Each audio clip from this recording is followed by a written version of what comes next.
Hello dears, good morning to all.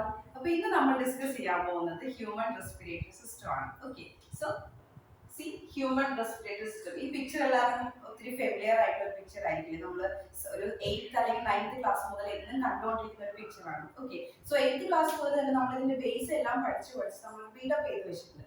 നമുക്ക് ഇനി അങ്ങോട്ട് നോക്കാനുള്ളത് കുറച്ച് ഡീറ്റെയിൽഡ് ആയിട്ട് എങ്ങനെയാണ് ഹ്യൂമൻസിൽ റെസ്പിറേഷൻ നടക്കാനുള്ളതാണ്. ഓക്കെ, അപ്പൊ എന്താണ് റെസ്പിറേഷൻ എന്ന് വെച്ചാൽ നമ്മളൊരു ബ്രീത്ത് എടുക്കുന്നു, പുറത്തേക്ക് വിടുന്നു, അത്രേ ഉള്ളൂ റെസ്പിറേഷൻ.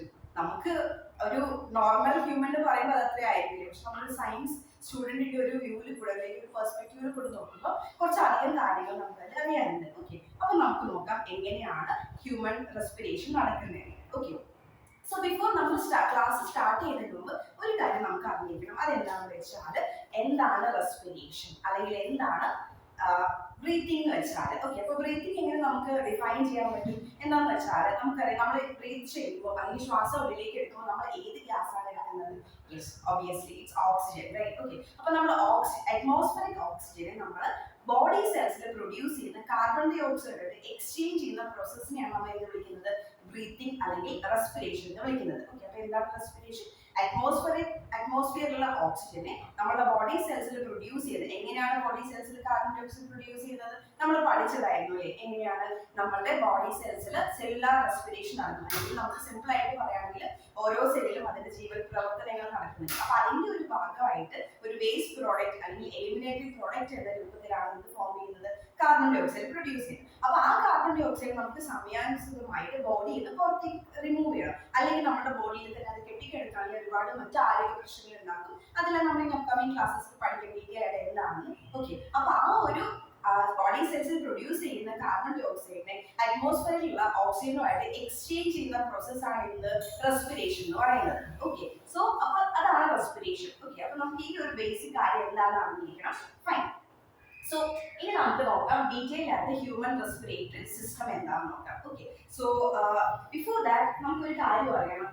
ഏതൊക്കെയാണ് നമ്മുടെ ഇമ്പോർട്ടൻറ്റ് ഓർഗൻസ് വരുന്നത്? നമ്മളുടെ റെസ്പിറേറ്ററി സിസ്റ്റത്തിൽ ഇൻവോൾവ് ചെയ്യുന്ന ഓർഗൻസ് ഏതൊക്കെയാണ്? ഓക്കെ, സോ നമുക്ക് നോക്കാം one by one. First one ഏതാ? ഏത് ഭാഗത്തിൽ കൂടിയാണ് നമ്മൾ ശ്വസിക്കുന്നത്? ഒബിയസ്ലി നമ്മുടെ നോസിൽ കൂടി അല്ലെ, മൂക്കിൽ കൂടിയാണ്. ഇപ്പൊ ഇവിടെ നമുക്ക് രണ്ട് ഓപ്പണിങ്സ് ഉണ്ട്. ആ ഓപ്പണിങ്ങിനെ നമ്മൾ എന്ത് വിളിക്കും?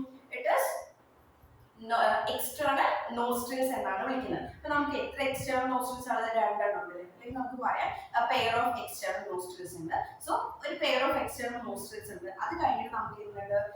പിന്നെ നമുക്ക് പറയുകയാണെങ്കിൽ വിൻഡ് പൈപ്പ് ഉണ്ട്. അതിനിടയിൽ കുറച്ച് ഭാഗങ്ങൾ വരും, നമ്മൾ ഡിസ്കസ് ചെയ്യുന്നതായിരിക്കും വഴിയെ. ഓക്കെ, അത് കഴിഞ്ഞിട്ട് നമുക്ക് മെയിൻ ആയിട്ടുള്ള റെസ്പിറേറ്ററി ഓർഗൻ എന്ന് പറയുന്നത് നമ്മുടെ ലങ്സ് ആണ് അല്ലേ? ഓക്കെ, അപ്പൊ ഹ്യൂമൻസിലുള്ള റെസ്പിറേറ്ററി ഓർഗൻ എന്ന് പറയുന്ന ലങ്സ് ആണ്. അപ്പൊ ഇത്രയും ഭാഗങ്ങളാണ് എന്തിൽ വരുന്നത്? നമ്മുടെ റെസ്പിറേറ്ററി സിസ്റ്റത്തിൽ വരുന്നത്. ഓക്കെ, നമുക്കൊരു ഡീറ്റെയിൽ ആയിട്ട് നോക്കാം. അതിനു മുമ്പ് നമുക്കൊരു കാര്യം പറയാം. നമ്മുടെ ലങ്സിന്റെ ലൊക്കേഷൻ എവിടെയാന്ന് പറയാം. ഓക്കെ, അപ്പോൾ ലെറ്റ്സ് സീ എവിടെയാണ് നമ്മുടെ ലങ്സ് ഇരിക്കുന്നത്? നമ്മൾ ഇവിടെ മുതൽ ഇവിടെ വരെയുള്ള ഭാഗത്താണ്. ഇത് നമ്മൾ എന്ത് വിളിക്കും? നമുക്കൊരു അനാറ്റമിക്കലി പറയുകയാണെങ്കിൽ നമ്മൾ ഇവിടെ മുതൽ ത്രോട്ടിന്റെ അത് മുതൽ ഇവിടെ വരെ നമ്മുടെ ചെസ്റ്റിന്റെ താഴെ വരെയുള്ള ഭാഗത്ത് നമ്മൾ വിളിക്കുന്നത് തൊറാസിക് ക്യാവിറ്റി എന്നാണ്. ഓക്കെ, അത് കഴിഞ്ഞ് ഇവിടെ നിന്ന് താഴേക്കുള്ള ഭാഗം നമ്മൾ വിളിക്കുന്നത് അബ്ഡോമിനൽ ക്യാവിറ്റി എന്നാണ്. ഓക്കെ, അപ്പൊ നമ്മൾ ഈ തൊറാസിക് ക്യാവിറ്റിയിൽ അല്ലെങ്കിൽ തൊറാസിക് ചേമ്പറിലാണ് എന്തിരിക്കുന്നത്? ലങ്സ്, അതേപോലെ തന്നെ നമ്മുടെ ഹാർട്ട് ഇരിക്കുന്നത്. നമുക്കറിയാം ലങ്സും ഹാർട്ടും നമ്മുടെ വൈറ്റൽ ആയിട്ടുള്ള ഓർഗൻസ് ആണ്. ഓക്കെ, ഇമ്പോർട്ടന്റ് ഓർഗൻസ് ആണ്. വളരെ ഒരു ഇമ്പോർട്ടന്റ് ആയിട്ടുള്ള പങ്ക് വഹിക്കുന്ന അല്ലെങ്കിൽ ഒരു റോൾ വഹിക്കുന്ന ഓർഗൻസ് ആണ് ലങ്സും ഹാർട്ടും. അപ്പൊ ഈ ലങ്സും ഹാർട്ടും അതായിരിക്കും നമ്മൾ ഈ തൊറാസിക് ചേമ്പറിലാണ്. ഓക്കെ, അപ്പൊ എവിടെയാണ് ലൊക്കേറ്റ് ചെയ്തിരിക്കുന്നത്? It is A thoracic chamber, right? Okay, thoracic chamberലാണ് ഇരിക്കുന്നത്. ഇനി ഈ thoracic chamberന്റെ ഒരു പ്രത്യേകത പറയുകയാണെങ്കിൽ നമുക്ക് ടച്ച് ചെയ്യുന്ന സമയത്ത് നമുക്കറിയാം കുറച്ച് എന്തറിയാൻ പറ്റും? നമുക്കിവിടെ ഒരു എല്ലുകൾ പോലെ നിൽക്കുന്നുണ്ടാവൂലേ? അപ്പൊ അതെന്താണ്? അത് വിളിക്കുന്നത് നമ്മളുടെ റിബ്സ് ആണ്, അല്ലെങ്കിൽ നമ്മുടെ വാരി എല്ലുകൾ എന്ന് പറയും. നമ്മൾ പറയില്ലേ ഇങ്ങനെ പുരുഷന്റെ വാരി എല്ല് കൊണ്ടാണ് സ്ത്രീനെ ഉണ്ടാക്കിയിരിക്കുന്നത്. അങ്ങനത്തെ കേസൊന്നും അല്ല, നമ്മൾ കുറച്ച് സയന്റിഫിക് ആയിട്ടാണ് പോകുന്നത്. ഓക്കെ, അപ്പൊ ഈ ലങ്സ് എന്തിനായിരിക്കും വാരിയലിന്റെ ഉള്ളിൽ പ്രൊട്ടക്ട് ചെയ്തിരിക്കുന്നത് അല്ലെങ്കിൽ റിബ്സിന്റെ ഉള്ളിൽ പ്രൊട്ടക്ട് ചെയ്തിരിക്കുന്നത്? യെസ്, നമുക്ക് എക്സ്റ്റേണലി എന്തെങ്കിലും ഷോക്ക് വരാം അല്ലെങ്കിൽ എന്തെങ്കിലും ആഘാതം ഏൽക്കുകയാണെങ്കിൽ അതിന് പ്രത്യേകിച്ച് പെട്ടെന്ന് ഒരു എന്താ പറയുക അപകടവും പറ്റാൻ പാടില്ലായിരുന്നു. ബിക്കോസ് ലങ്സും ഹാർട്ടും അതിനകത്തായിരിക്കും. അപ്പൊ അതിനെ പ്രൊട്ടക്ട് ചെയ്യാൻ വേണ്ടിയിട്ട് ലങ്സ് ഇരിക്കുന്ന അല്ലെങ്കിൽ ലങ്സും ഹാർട്ട് ഇരിക്കുന്ന ആ ഒരു ചേംബറാണ് നമ്മൾ തൊറാസിക് ചേംബർ എന്ന് വിളിക്കുന്നത്. ഓക്കെ, അല്ലെങ്കിൽ നമുക്ക് പറയാതെ കേജ് എന്നും പറയാറുണ്ട്. ഓക്കെ, അപ്പൊ ഇത് എങ്ങനെയാണ് പ്രൊഡ്യൂസ് ചെയ്ത് എങ്ങനെയാണ് ഫോം ചെയ്തിരിക്കുന്നത് നമുക്ക് നോക്കാം. ഓക്കെ, ഇപ്പൊ ഒരു കേജ് എന്ന് പറയുന്നത് നമുക്കറിയാം ഒരു കൂട്. നമുക്കൊരു കോഴിക്കൂടോ അല്ലെങ്കിൽ ഒരു പട്ടിക്കൂടോ എടുക്കുകയാണെങ്കിൽ അതിന്റെ 4 ഭാഗം കവേർഡ് ആയിരിക്കും അല്ലേ. ഓക്കെ, അപ്പൊ അങ്ങനെ ഇരിക്കുന്ന സമയത്ത് ഈ 4 വശങ്ങളിലും ഈ തൊറാസിക് ചേംബർ എന്താക്കിയാണ് വരുന്നത് നമുക്ക് നോക്കാം. ഓക്കെ, അപ്പൊ നമ്മൾ ഏതൊരു ഓർഗാനിസം പറയുമ്പോൾ നമ്മൾ 2 സൈഡ് പറയും. One it is dorsal side, രണ്ടാമത് വന്നത് വെൻട്രൽ സൈഡ്. ഓക്കെ, അപ്പൊ ഇതാണ് നമുക്ക് ഡോർസൽ സൈഡ്. നമ്മുടെ പുറകു വശത്തെയാണ് നമുക്ക് ഡോർസൽ സൈഡ് എന്ന് പറയുന്നത്.